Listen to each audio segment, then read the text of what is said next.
स्वागत है आपका एक और महत्वपूर्ण क्लास में। यदि आप UP TGT, PGT, NET BPSC, JIC, GDC, KVS, UPP, UPSI, UPTET इन परीक्षाओं की तैयारी कर रहे हैं तो यह क्लास आपके लिए बहुत महत्वपूर्ण है। यदि आप हमारे चैनल हिंदी गुरुकुल एकेडमी पर नए हैं तो इसको सब्सक्राइब कर लें और यदि आपने सब्सक्राइब किया है तो आप वीडियो को लाइक ज़रूर करें।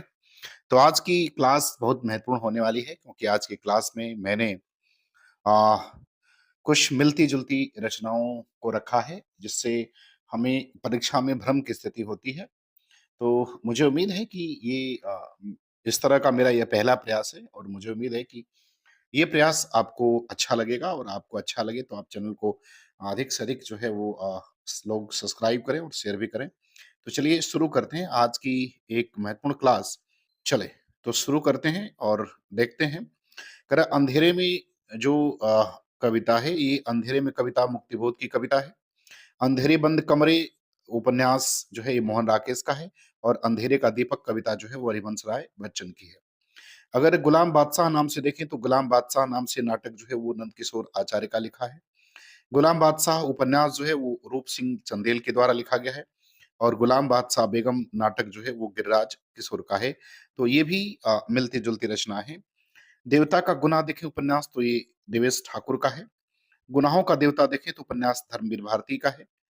गुनाह की देवी देखें तो यादवेंद्र शर्मा चंद्र का है और गुरुबल गांव का देवता देखें तो ये रमणेन्द्र का या रणेन्द्र का जो है ये उपन्यास है। तो ये रचनाएं जो है मिलती जुलती हैं और परीक्षाओं में हमें कई बार जो है इससे जो है असहज जो है छात्र हो जाते हैं कि ये रचनाएं वास्तव में अलग अलग विधाओं में लिखी गई हैं। तो इससे जो है एक असहज असहजता उत्पन्न होती है। तो मुझे उम्मीद है कि ये जो है प्रयास आपको बेहतर लगेगा। चलिए आगे देखते हैं। आगे कह रहा है कि कठपुतली उपन्यास जो है वो विशंभर कौशिक का है और कठपुतली उपन्यास जो है देवेंद्र सत्यार्थी का है। तो ये दोनों एक ही नाम से हैं लेकिन दोनों के लेखक जो है वो अलग-अलग हैं। आदमीखोर अगर कहानी देखें तो धीरेन्द्र अस्थाना की कहानी है। आदमखोर अगर कहानी देखें तो चंद्रकिशन सोनरिक्शा की कहानी है। अगर आदमखोर उपन्यास देखें तो श्रवण कुमार गोस्वामी का ये उपन्यास है और अग्निखोर अगर कहानी देखें तो ये फणीश्वरनाथ रेणु का है। तो आदमीखोर, अग्निखोर जो है इन नामों से थोड़े-थोड़े जो अंतर इन नामों में है, उससे जो है भ्रम की स्थिति उत्पन्न होती है। दीपशिखा यदि काव्य देखें तो महादेवी वर्मा का है और दीपशिखा अगर नाटक देखें तो ये रेवती शर्मा के द्वारा लिखा गया नाटक है। अगर हम त्रिशंकु नाटक की बात करें तो त्रिशंकु नाटक जो है वो ब्रजमोहन शाह का है और अगर त्रिशंकु निबंध की बात करें तो त्रिशंकु नामक निबंध अज्ञे का है और त्रिशंकु कथा संग्रह की बात करें तो ये महादेवी वर्मा का है। तो तीनों के नाम त्रिशंकु है लेकिन इनकी विधाएं जो है वो अलग अलग हैं और विधाओं के साथ इसके जो रचनाकार हैं वो भी इनके रचनाकार अलग हैं। झूठा सच की बात करें तो उपन्यास यशपाल के द्वारा लिखा गया है और झूठा सच निबंध की बात करें तो ये झूठा सच निबंध जो है वो सियाराम शरण गुप्त के द्वारा लिखा गया है। अब अगर हम दूबधान नाम को देखें तो दूबधान अगर काव्य देखें तो ये अनामिका के द्वारा लिखा गया काव्य है अनामिका का और दूबधान नाम से अगर कहानी देखें तो उषा किरण खान के द्वारा लिखी गई कहानी है। अगर धरती काव्य देखें तो धरती काव्य त्रिलोचन के द्वारा लिखा गया है और धरती उपन्यास जो है वो भैरव प्रसाद गुप्त का है। तो ये भी दोनों नाम एक ही है लेकिन दोनों की विधाएं जो है वो अलग है। धरती काव्य विधा त्रिलोचन की और धरती उपन्यास विधा जो है वो भैरव प्रसाद गुप्त की है। इसी तरह अगर बात करें द्रौपदी तो प्रबंध काव्य जो है वो नरेंद्र शर्मा का है। द्रौपदी नाटक की बात करें तो सुरेंद्र वर्मा का है और द्रौपदी उपन्यास की बात करें तो प्रतिभा राय का है। तो ये भी तीनों जो है एक ही नाम है लेकिन इनके विधाओं में भी अंतर है और विधाओं के साथ-साथ जो रचनाकार हैं, वो रचनाकार भी इनके अलग-अलग हैं। चलिए आगे के देखते हैं, कह रहे तनी हुई रस्सी। तनी हुई रस्सी की बात करें तो तनी हुई रस्सी जो है वो अज्ञे के द्वारा लिखी गई कविता है और उसी से मिलती-जुलती बुनी हुई रस्सी तो ये कविता भवानी प्रसाद मिश्र की है। टेढ़े-मेढ़े रास्ते अगर उपन्यास देखें तो भगवती चरण वर्मा का है और सीधा-साधा रास्ता देखें तो उपन्यास जो है वो रामदेव राघव का है। पागल हाथी लघु कथा प्रेमचंद का है। अंधों का हाथी नाटक शरद जोशी का है और तीसरा हाथी जो है वो नाटक रमेश बच्ची का है। तो ये भी जो है वो भ्रम करने वाली रचनाएँ जो है हैं और इनकी विधाएँ भी जो है वो अलग-अलग विधाओं में लिखी गई हैं। चलें, हार की जीत अगर कहानी की बात करें तो हार की जीत कहानी प्रेमचंद के द्वारा भी लिखी गई है और हार की जीत कहानी की बात करें तो ये कहानी सूरदर्शन के द्वारा भी लिखी गई है। तो दोनों कहानियाँ एक ही नाम से हैं लेकिन दोनों के रचनाकार जो है वो अलग-अलग हैं। सन्यासी उपन्यास की बात करें तो ये इलाचंद जोशी के द्वारा लिखा गया है। सन्यासी नाटक की बात करें तो लक्ष्मी नारायण लाल के द्वारा लिखा गया है।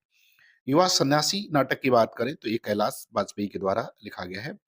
तो सन्यासी नाम से भी जो विधाएँ लिखी गई हैं, वो अलग-अलग विधाएँ हैं और अलग-अलग विधाओं के अलग-अलग रचनाकार हैं, तो इसमें भी भ्रम की स्थिति उत्पन्न होती है। सम्मुख की बात करें कविता जगदीश चंद्र गुप्त की है, जगदीश गुप्त की है। जम्बुक निबंध कुबेरनाथ राय का है और सम्मुख की हत्या नाटक जो है, वो नरेंद्र कोहली का है। आगे देखते हैं। तो मकड़ी का जाला ये एकांकी जो है वो जगदीश चंद्र माथुर का है और मकड़ी का जाला उपन्यास जो है वो सनैयालाल ओझा का है। तो दोनों एक नाम है लेकिन दोनों के लेखक जो हैं अलग हैं और दोनों की विधाएँ जो है वो अलग हैं। वसीयत नाटक की बात करें तो ये भगवती चरण वर्मा का है और वसीयत कहानी की बात करें तो यह धर्मवीर भारती की जो है वो कहानी है। अगर वापसी कहानी की बात करें तो उषा प्रेमवदा की कहानी है और वापसी अगर एकांकी की बात करें तो ये उदय शंकर भट्ट का जो है वो एकांकी है। ठलुआ क्लब निबंध की बात करें तो ये गुलाब राय का है और ठलुआ क्लब अगर निबंध की चक्कर क्लब निबंध की बात करें तो यशपाल का है। देखिए ठलुआ क्लब निबंध गुलाब राय का है और चक्कर क्लब जो निबंध है वो किसके द्वारा लिखा गया है? वो यशपाल के द्वारा लिखा गया है। आगे देखते हैं करें विराम चिन्ह। विराम चिन्ह नाम से निबंध भी है, कविता भी है और कहानी भी है। तो अगर विराम चिन्ह की बात करें तो निबंध रामविलास शर्मा के द्वारा लिखा गया है। कविता की बात करें तो रामेश्वर शुक्ल अंचल का है और अगर कहानी की बात करें तो विरामचिन्ह जयशंकर प्रसाद की कहानी है। तो विरामचिन्ह नाम से निबंध भी है, कविता भी है और कहानी भी है और विधाएं अलग होने के साथ इसके रचनाकार भी अलग हैं। सह और मात उपन्यास की बात करें तो ये राजेंद्र यादव का है और शह ए मात अगर देखा जाए तो ये नाटक है, ये ब्रजमोहन सिंह का है। देखिए सह और मात उपन्यास जो होगा वो राजेंद्र यादव का है और शह ए मात नाटक जो है वो ब्रजमोहन सिंह का है। इसी तरह शिखर से सागर तक निबंध की बात करें तो शिव प्रसाद सिंह का है और शिखर से सागर तक जीवनी अगर बात करें तो ये राजकमल राय की है। देखिए दोनों का नाम जो है वो एक ही है, बस अंतर क्या है, एक निबंध है और एक जीवनी है और इन दोनों विधाओं के अलग अलग रचनाकार हैं। राग विराग कहानी की बात करें तो हरशंकर परसाई के द्वारा लिखा गया है और एक राग विराग जो है वो निराला की कविताओं का संग्रह है और जो रामविलास शर्मा के द्वारा जो है वो संपादित है। चलें, आगे देखते हैं रश्मि अगर काव्य की बात करें तो महादेव वर्मा का है और रश्मिरथी काव्य की बात करें तो ये दिनकर का काव्य है। तो रश्मि नाम से महादेव वर्मा का काव्य है और रश्मिरथी नाम से जो है वो दिनकर का काव्य है। महाभोज की बात करें तो महाभोज नाटक मनु भंडारी का है, महाभोज उपन्यास भी मनु भंडारी का है। तो महाभोज नाम से नाटक भी है और महाभोज नाम से उपन्यास भी है और महाभोज कहानी की बात करें तो यह कहानी शैलेश मटियानी की है। पंचवटी की बात करें तो ये काव्य है मैथिली शरण गुप्त का और पंचवटी प्रसंग की बात करें तो ये जो है वो निराला के द्वारा लिखा गया है। बस अंतर इसमें प्रसंग का है, पंचवटी और पंचवटी प्रसंग। तो पंचवटी मैथिली शरण गुप्त का और पंचवटी प्रसंग की बात करें तो ये जो है आपके निराला का है। चलिए आगे देखते हैं। अगर बात करें मुक्तिपथ तो मुक्तिपथ जो नाटक है उदय शंकर भट्ट का है। मुक्तिपथ उपन्यास इलाचंद जोशी का है। मुक्तिपथ उपन्यास अभय मौर्य का है। मुक्ति पर्व उपन्यास मोहनदास ने मिश्राए का है और मुक्ति प्रसंग काव्य जो है वो राजकमल चौधरी का है। तो एक नाम से कई सारी विधाओं की रचनाएं भी हैं और एक ही नाम से कई सारे एक ही विधाएं की रचनाएं भी लिखी गई हैं लेकिन इसके रचनाकार अलग अलग हैं, इसलिए भ्रम की स्थिति जो है वो बनी रहती है। पंच परमेश्वर कहानी की बात करें तो प्रेमचंद की है और पंच परमेश्वर कहानी की बात करें तो रांगे और राघव की है। तो पंच परमेश्वर कहानी रंगे राघव की भी है और पंच परमेश्वर कहानी वो प्रेमचंद की है। पेपरवेट कहानी की बात करें तो ये गिरिराज किशोर की है और पेपरवेट नाटक की बात करें तो ये जो है आपकी रमेश उपाध्याय का जो है ये नाटक है। चलें आगे देखते हैं। पिता अगर नाम से बात करें तो पिता कहानी जो है वो किसकी है? तो पिता कहानी ज्ञान रंजन की है। पिता कहानी महीप सिंह की भी है। पिता कहानी धीरेन्द्र अस्थाना की भी है। केवल पिता जो है वो शिवराम यात्री का है और पिता दर पिता जो है वो रमेश बख्शी का है। तो पिता और केवल पिता और पिता दर पिता इस नाम से भी बहुत सारी कहानियां हैं लेकिन कहानीकार जो है वो अलग अलग है, चूंकि विधाएं एक हैं लेकिन कहानीकार जो है वो अलग अलग है। एक पति के नोट्स उपन्यास महेंद्र भल्ला का है। एक पत्नी के नोट्स उपन्यास ममता कालिया का है और एक कस्बे के नोट्स उपन्यास जो है वो नीलेश रघुवंशी का है। उपसंहार की बात करें तो उपसंहार उपन्यास काशीनाथ सिंह का है और उपसंहार उपन्यास जो है योगेश गुप्त का भी है। तो उपसंहार नाम से भी दोनों उपन्यास हैं, एक काशीनाथ सिंह का है और एक जो है योगेश गुप्त का है। आगे बात करें काली आँधी उपन्यास जो है ये कमलेश्वर के द्वारा लिखा गया है और पीली आँधी बात करें तो ये प्रभात खेतान के द्वारा लिखा गया उपन्यास है। अब अंधा कुआँ देखें तो नाटक लक्ष्मी नारायण लाल का है, अंधायुग नाटक धर्मवीर भारती का है और अंधी गली एकांकी जो है वो उपेंद्र नाथ अस्क का है।